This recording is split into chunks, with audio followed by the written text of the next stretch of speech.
प्यारे मित्रों, आज हम आपके प्रश्न पे चर्चा करेंगे जो हमने पूछा था आपसे। इसमें आपके मन में एक ख्याल भी आता होगा कि गुरुजी हम तो भक्ति मार्गी हैं, तो हम तो कर लेते हैं जैसा ध्यान आप बताते हैं, तो हम क्यों इतना ज्ञान में पड़े, ज्ञान में क्यों जाना हमको ज़्यादा। तो कम से कम ज्ञान क्यों करना है, ज्ञान में क्यों उतरना है। एक दिमाग में कभी कभी आता है कि ठीक है मेरा भक्ति मार्ग है, सहजता से और सरलता से हम ये करते हैं, पर ज्ञान की ज़रूरत है। अगर ज्ञान नहीं है तो भक्ति का बड़ा शोषण हो जाता है। आज के ज़माने में, आज के समय में आप देखते हैं, अगर आप भक्त मार्गी हैं तो लोग आपको शोषण कर लेते हैं, आपको उल्टा सीधा बता देंगे इतनी हज़ार माला करो, इतने इतने दिन तक। हमारे पास ऐसे ऐसे साधक आए हैं, एक साधक आए हैं जो उनके पहले जहाँ उनके गुरु थे जो बताए कि वो नदी में तपस्या करो, बेचारे एक पैर पे खड़े होकर तपस्या कर रहे थे, बहुत समय तक किए, कुछ नहीं मिला। तो ऐसे ही जो हृदय वाले व्यक्ति होते हैं, जो भक्ति वाले व्यक्ति होते हैं, इनका बड़ा शोषण हो जाता है अगर ज्ञान नहीं है। तो ज्ञान हो और भक्ति हो, दोनों हो, क्यों परमात्मा की किसी एक चीज का हमें इनकार करना है। हम क्यों इनकार करें, हम पूर्णता में रहे ना, अस्तित्व पूर्ण है। ठीक है, हो सकता है हमारे भीतर भक्ति कम हो, ज्ञान ज़्यादा हो, या ज्ञान कम हो भक्ति ज़्यादा हो, ऐसा हो सकता है। लेकिन हम अपने को सीमित क्यों करें। अगर भक्त मार्गी है तो कोई ऐसा नियम थोड़े है कि वो ज्ञान में नहीं उतर सकता, या ज्ञान मार्गी है तो कोई ऐसा नियम नहीं है कि वो भक्ति में नहीं जा सकता है। दोनों ज़रूरी है। और क्या ज्ञान पूर्वक भक्ति नहीं हो सकती है। ऐसी भक्ति जिसमें ज्ञान भी हो, बड़ी सुंदर भक्ति होगी। कोई उसको बेवकूफ़ नहीं बना सकता है, कोई उसका शोषण नहीं कर सकता है। आँख भी हो और चलना भी हो परमात्मा की तरफ। तो ज्ञान सुंदर है, ज्ञान पूर्वक भक्ति करो, क्या दिक्कत है। सिर्फ भक्ति अगर हो, अकेले भक्ति रहेगी तो भक्ति अंधी है। कहीं भी आप श्रद्धा कर लोगे, कुछ भी लोग बता देंगे कि इतना दिन जाप करो ऐसा हो जाएगा, नदी में जाप करो ऐसा हो जाएगा, बड़ी प्रताड़ना हो जाती है, बहुत शोषण होने लगता है, कोई मतलब नहीं उसका। तो भक्ति ज्ञान के साथ हो, ज्ञान पूर्वक भक्ति हो, ये सुंदरतम है। एक कहानी मैंने सुनी थी जिसमें एक लंगड़ा और एक अंधा एक जंगल में खो जाते हैं, कहीं जंगल में भटक जाते हैं और आग लग जाती है जंगल में। तो अब लंगड़ा तो चल नहीं सकता, अंधा देख नहीं सकता, लेकिन जब आग लगती है तो दोनों मिल जाते हैं। तो जब मिल गए तो लंगड़ा अंधे के सर पीठ पे सवार हो गया, रास्ता बताता रहा, दोनों पार हो गए, दोनों बच गए। तो कुछ ऐसे है जैसे हमारी भक्ति जो है वो अंधी है और ज्ञान लंगड़ा है। ज्ञान के पास आँख तो है लेकिन भक्ति के पास आँख नहीं है। और अगर दोनों मिल जाएं तो बहुत सुंदरतम घटना घट जाती है, सुंदरतम बात हो जाती है। फिर तो ज्ञान के पास क्या है, आँख है, और भक्ति के पास आँख नहीं है। तो दोनों एक दूसरे की कमी पूरी कर देते हैं। फिर तो भक्ति पे ज्ञान सवार हो के उसकी सवारी करके दोनों पार कर ले सकते हैं। ज्ञान के पास आँख है, भक्ति पे सवार हो जाएगा, रास्ता बताता रहेगा। और भक्ति के पास पैर है, दोनों पार हो जाएंगे। तो दोनों लेके चलो, अपने को सीमित ना करो। परमात्मा ने आपको सीमित नहीं किया है, तो आप खुद को क्यों सीमित करते हो। ज्ञान और भक्ति का संगम बनो।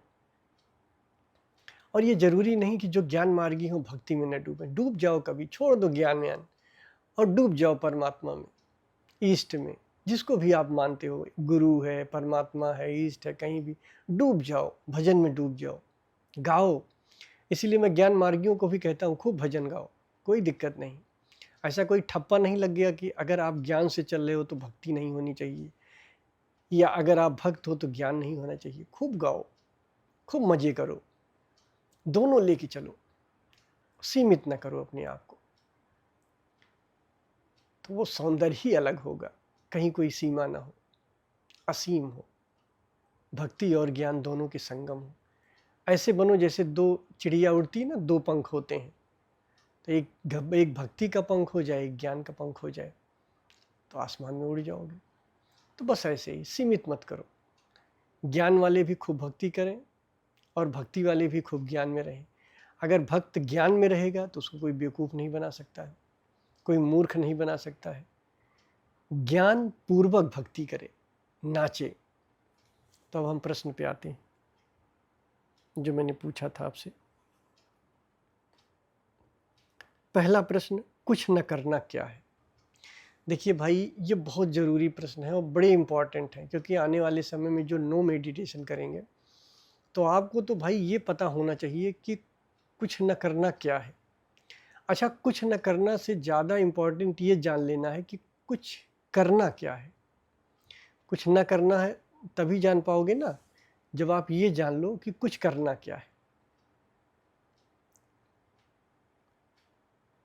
तो मोटी मोटी 4 चीज़ें आप याद रखना।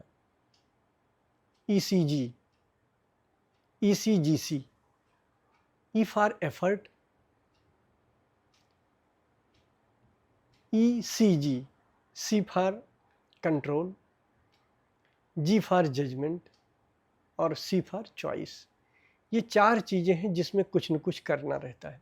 अगर आप एफर्ट कर रहे हो तो कुछ करना है, कहीं भी एफर्ट कर रहे हो, यानी E फॉर एफर्ट।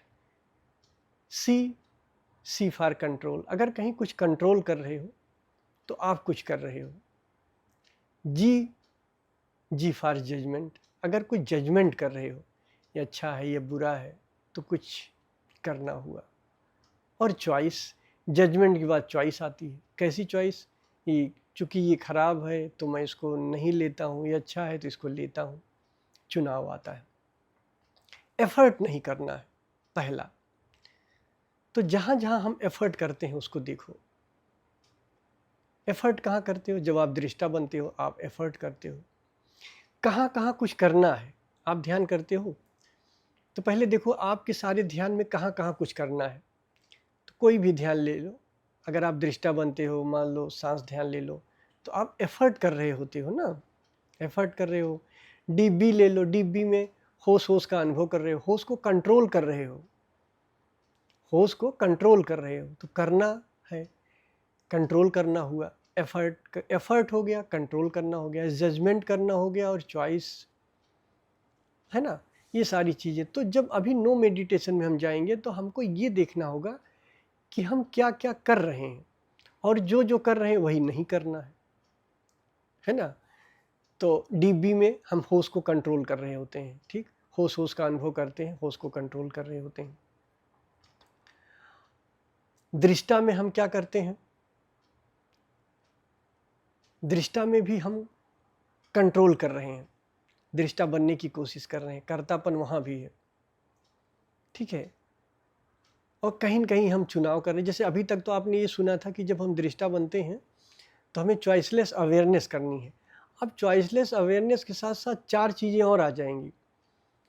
हमको एफर्ट नहीं करना है, कंट्रोल नहीं करना है, जजमेंट नहीं करना और चुनाव नहीं करना। ये 4 चीज़ें अब नहीं करनी है।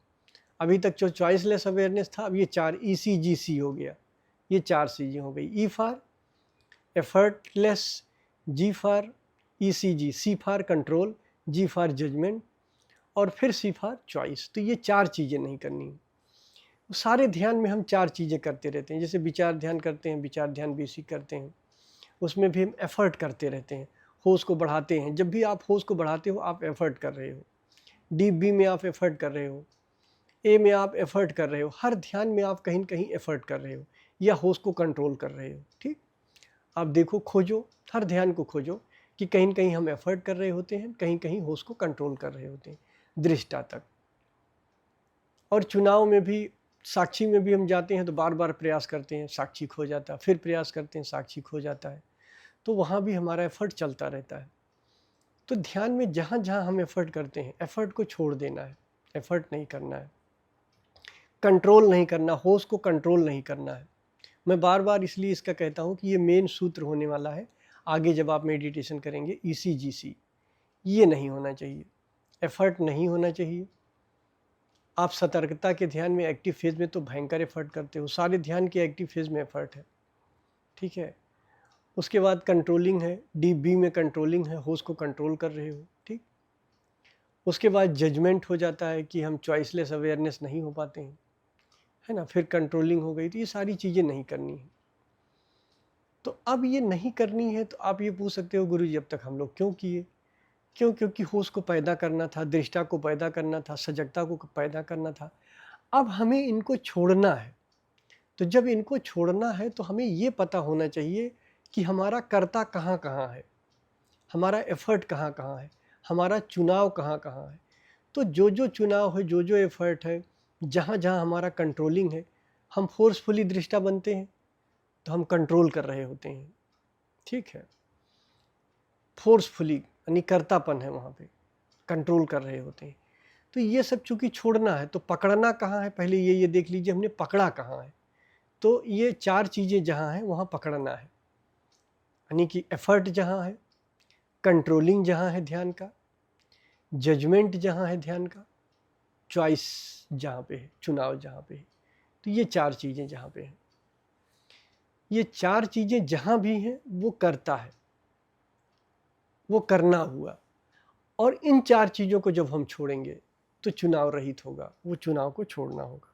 तो पहला प्रश्न था कुछ न करना क्या है। कुछ करना क्या है आप समझ गए ना। ये चार चीज़ें, जहाँ एफर्ट ना हो, जहाँ कोई कंट्रोलिंग ना हो, जहाँ कोई जजमेंट ना हो, और जहाँ कोई चुनाव ना हो। ये चार चीज़ें जहाँ ना हो, बहुत ध्यान से इसको समझना बहुत इम्पॉर्टेंट है। ये चार चीज़ें जहाँ ना हो वहीं कुछ ना करना है, ठीक। तनाव रहित सजगता क्या है? Effortless effort. ये ध्यान रखना, यही मेडिटेशन है। जब हम ये कहते हैं कुछ नहीं करना है, ठीक, जब भी हम कहते हैं कुछ नहीं करना है तो मेरे भाई कुछ नहीं करना में आप करने लग जाते हो कुछ न कुछ। आप करके देखो, थोड़ी देर आप जब कुछ न करना में बैठो, तो जब आप कुछ न करने में बैठोगे थोड़ी देर तक रह पाओगे, उसके बाद कुछ न कुछ करने लग जाओगे, यानी विचार ही करने लग गए या भूल ही गए।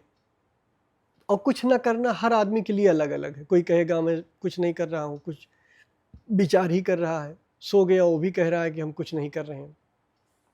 तो सबके लिए कुछ न करना अलग अलग है।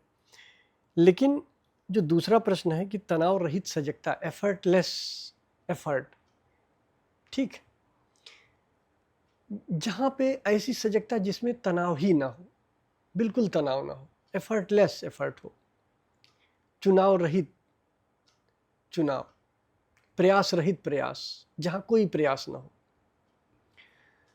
तो अगर हम ना कुछ करने में बैठ जाएं, अगर हम ये कहते हैं कि हम कुछ भी नहीं करते हैं, तो उस करने में भी हम बहुत कुछ करने लगते हैं, बहुत कुछ कर रहे होते हैं। क्या कर रहे होते हैं? कहीं विचार कर रहे होते हैं, कहीं अगर मान लो कुछ नहीं करें, हम कहें कि चलो सो जाएं, तो सो जाने में भी तो आप सपना देखते हो ना। ड्रीम में चले गए, आप सपना ही देख रहे होते हो, तो कुछ कर ही रहे होते हो। तो कुछ न करना कहाँ हुआ। और तनाव रहित सजगता, तनाव रहित सजगता एक तरीके से सतर्कता वाला फेज हो गया, तो मतलब कि उस साक्षी वाला फेज हो गया। सतर्कता वाले फेज में तनाव है, कंट्रोलिंग है, जजमेंट है, चुनाव है, सारी चीज़ें हैं। लेकिन जहाँ पे चुनाव ही नहीं है, जो पैसिव फेज हमारा है, वो ज़्यादातर चुनाव रहित वाला है, तनाव रहित सजगता है, जिसमें तनाव ना हो। एफर्टलेस एफर्ट, बस ऐसे कर लो, जहाँ एफर्ट ही ना हो। तो एफर्टलेस एफर्ट मेन सूत्र होने वाला है आने वाले ध्यान में। और तीसरा प्रश्न था किसी भी संभावना को देख लेना क्या है। ये बहुत इंपॉर्टेंट है। अगर आप किसी भी संभावना को देख लेते हो तभी आप दृष्टा बन पाते हो। और मुझे खुशी है कि ज़्यादातर लोगों ने उत्तर सही दिया, अच्छे से उत्तर दिया है। विचार की मैंने पहले भी बताई है कि 4-5 अवस्थाएं होती हैं, 4 अवस्थाएं होती हैं, और हर अवस्था की संभावना होती है, और एक होती है अल्टीमेट संभावना। जैसे हम कर्म कर रहे हैं, अगर कर्म के प्रति सजग हो जाए तो संभावना क्या है? कर्म की संभावना क्या है? विचार। विचार की संभावना क्या है? भाव। भाव की संभावना प्योर संभावना है। भाव की संभावना प्योर संभावना है। ठीक है, तो उसके बाद कुछ भी आ सकता है। एक होता है कि हम जिस स्थिति में हैं उसके पहले उसकी संभावना होती है, अगर उस संभावना को देख ले तो उस स्थिति में हम नहीं पहुंचेंगे। जैसे अगर कर्म है, कर्म हमारा चल रहा है, और कर्म को देखते हुए अगर कर्म के विचार को देख लें, उसकी संभावना को देख लें, तो वो विचार कर्म में नहीं बदलेगा। कोई भाव है या कोई विचार है, विचार के पहले अगर उसकी संभावना को देख लिया जाए, यानी विचार के पहले की संभावना क्या है? भाव है, उसको देख लिया जाए तो वो विचार नहीं आएगा, ठीक, विसर्जित हो जाएगा। और भाव के पहले की अगर संभावना को देख लें तो प्योर संभावना है, possibility of anything, possibility of something, कुछ भी आ सकता है। तो अगर उस संभावना को देख लें, विसर्जित कर लें, वहाँ पे देखना तो बहुत कठिन होता है, लेकिन अगर देख ले जाए तो बहुत आसान है विसर्जित करना, तो पीड़ा नहीं है, वहाँ आसानी से विसर्जित हो जाता है। तो वो संभावना अगर देख लेते तो वो बुद्धि की भी संभावना है वहाँ, बिना मतलब हम बुद्धि में भी नहीं उलझेंगे, तो वहाँ देख लेना बड़ा इंपॉर्टेंट है।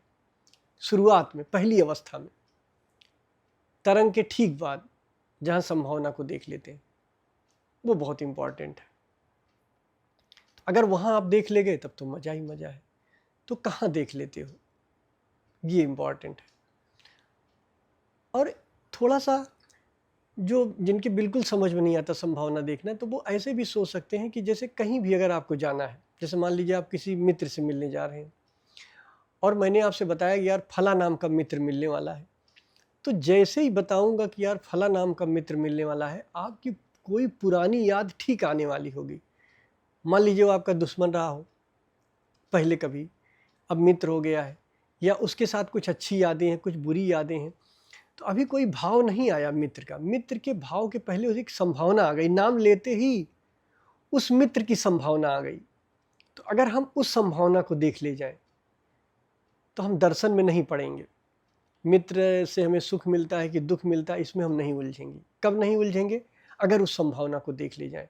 उस संभावना को देखना बहुत इंपॉर्टेंट है, और ये बहुत आसान है समझना। किसी भी मित्र की, या मान लीजिए हम आपसे कह दें कि यार चलो हम वहाँ घूमने चल रहे हैं, कश्मीर घूमने चल रहे हैं, या कहीं घूमने चल रहे हैं, तो जैसे नाम लेंगे वैसे एक संभावना बनेगी कि यार वो तो बड़ी ठंडी जगह है, शिमला घूमने जा रहे हैं, वो बड़ी ठंडी जगह है, या साउथ अफ्रीका कहीं घूमने जा रहे हैं, वहाँ बड़ा रेगिस्तान है तो वहाँ बड़ी गर्मी होगी कहीं, है ना। तो वो एक नाम लेते ही उसकी एक संभावना बन जाएगी, इमेज आपके भीतर बनने वाली है, अभी बनी नहीं है, सिर्फ पॉसिबिलिटी है। अगर वहीं पे आप देख लिए, अवेयर हो गए, जागरूक हो गए, तो वो आएगा ही नहीं, विसर्जित हो जाएगा। फिर आप जियोगे, जो भी जियोगे तो आनंद में जियोगे, उसके सौंदर्य में जियोगे। तो ये चीज़ है, उस संभावना को देख लेना। तो कोशिश करा करिए किसी भी चीज़ की संभावना को देख लीजिए। जैसे आप ध्यान करने जाते हो तो ध्यान करने के पहले भी संभावना को देख लीजिए, क्या हो रहा है, कैसा ध्यान है। ध्यान का नाम लेते ही आपको उसकी संभावना ही पहले आ जाएगी, तो उसको विसर्जित कर दीजिए। जब संभावना को आप विसर्जित कर दोगे, लय कर दोगे संभावना का, उसका दर्शन नहीं बनेगा। हर ध्यान आपके लिए नया ध्यान होगा। तो ये ध्यान रखना, जीवन में हर जगह जहाँ भी कुछ होता है उसके पहले उसकी संभावना आ जाती है, तो वहीं विसर्जित कर लें तो ज़्यादा अच्छा है। तो 3 प्रश्न हो गए, और भी प्रश्न है, इसके बाद अगले वीडियो में चर्चा करेंगे। जब सारे प्रश्न को अच्छे से आप समझ लोगे तब नो मेडिटेशन बनाएंगे, ताकि आपको पूर्णता रहे, वहाँ कोई कन्फ्यूजन ना हो उस मेडिटेशन में। तो आज जो मैंने बताया इसको ध्यान से सुनिएगा। 3 प्रश्न का मैंने उत्तर दिया। कुछ न करना क्या है, कुछ न करना क्या है, उसके पहले आपको देखना होगा कि कुछ करना क्या है। तनाव रहित सजगता क्या है, एफर्टलेस मेडिटेशन, ठीक है, तो ये आपको देखना है।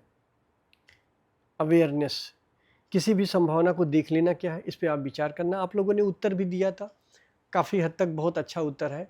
बस मैं इसीलिए आपको प्रश्न दिया था कि इसके साथ जियो, ताकि जब आप कुछ न करो तो आपके समझ में आए, जब मैं सूत्र बताऊं तो आपके समझ में आए क्या है कुछ न करना। तो आज फिर से इस पे विचार करना, जो मैंने बताया ECGC, ये 4 चीज़ें नहीं होनी चाहिए। जहाँ भी ये 4 चीज़ है वहाँ कुछ करना है।